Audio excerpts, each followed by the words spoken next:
नमस्कार दोस्तों, और कैसे हैं आप। एक बार फिर आपका स्वागत है सैम की रहस्यमय दुनिया में। चलिए आज की कहानी स्टार्ट करते हैं। प्राइमरी स्कूल में एक अंजलि नाम की शिक्षिका होती हैं। वे क्लास 5 की टीचर भी होती हैं। उनकी आदत थी जब भी वे स्कूल में आती तो वह आई लव यू आल बोलती थी।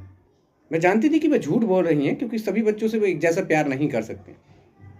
उन्हीं की क्लास में एक बच्चा होता है जो उन्हें फटी आंख भी नहीं सूझता, जिसका नाम राजू होता है।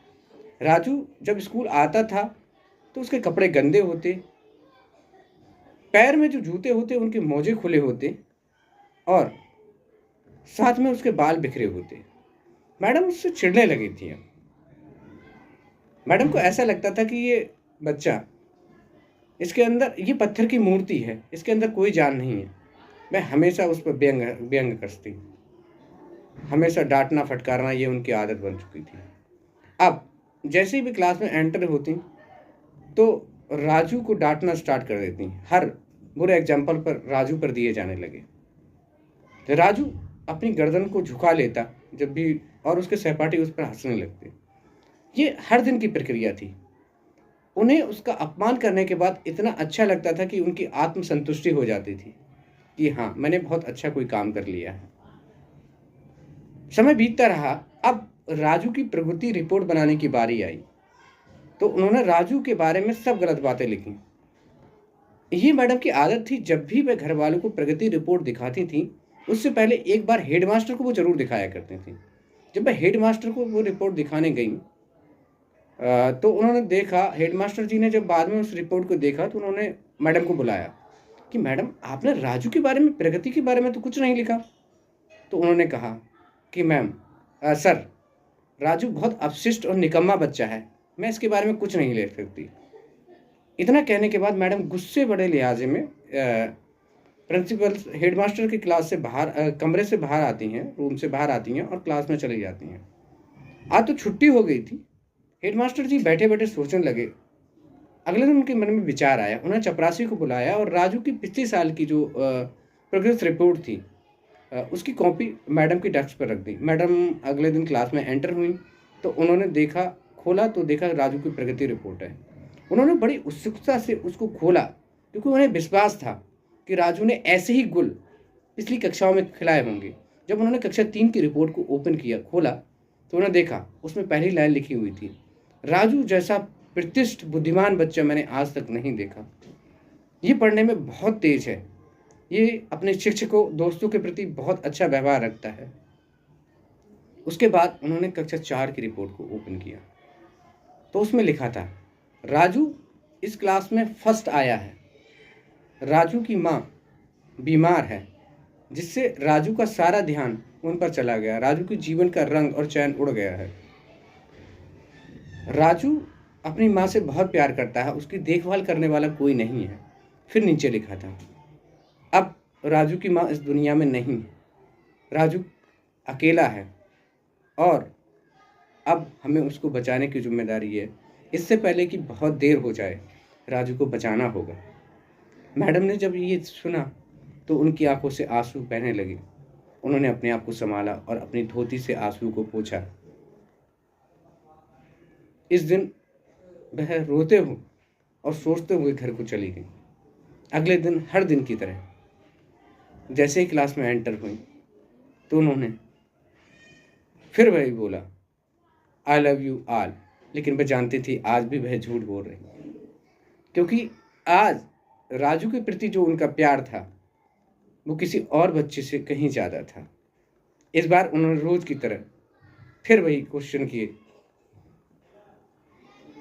और उन्होंने राजू से जानबूझकर उस क्वेश्चन को पूछा और राजू को अपने पास बुलाया और उसका उत्तर बताया, और राजू को बार बार 3-4 बार आग्रह किया कि उसको उत्तर को दोहरा। उसके बाद राजू ने ना चाहते हुए भी उस उत्तर को दोहराया। मैडम ने खुद तालियां बजाईं और सहपाठियों ने भी बजाईं।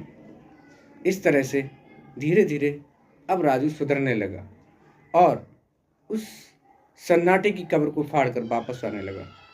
अब राजू पहले जैसा नहीं है, वो साफ कपड़े भी पहनने लगा था, शायद वो कुछ धुलने लगा था और बालों को भी कंघी करके आने लगा था। अब राजू इतना प्रभावी बच्चा बन चुका था कि वो मैडम को कभी कभी हैरान कर देता। खुद तो उत्तर देता ही, साथ में अटपटे सवाल भी पूछता था, जिससे कभी कभी मैडम भी हैरान हो जाती। समय बीतता रहा। अब कक्षा 5 खत्म होने वाला था, विदाई समारोह स्टार्ट हुआ। तो सभी बच्चे जो है वो अपनी तरफ से बहुत अच्छे अच्छे उपहार लेकर आए। मैडम की डेस्क पर ढेर लग गया उपहारों का। उसमें से एक पुराने पेपर में लिपटा हुआ एक उपहार पड़ा था। मैडम ने जब देखा उपहार तो किसी को समझने में देर ना लगी कि ये उपहार राजू का है। मैडम ने सभी को छोड़ते हुए उस उपहार को ओपन किया तो उसमें देखा कि एक इत्र की शीशी है जो आधी खाली है, और एक बड़ा सा कंगन है जिसके ज़्यादातर नंग झड़ चुके हैं।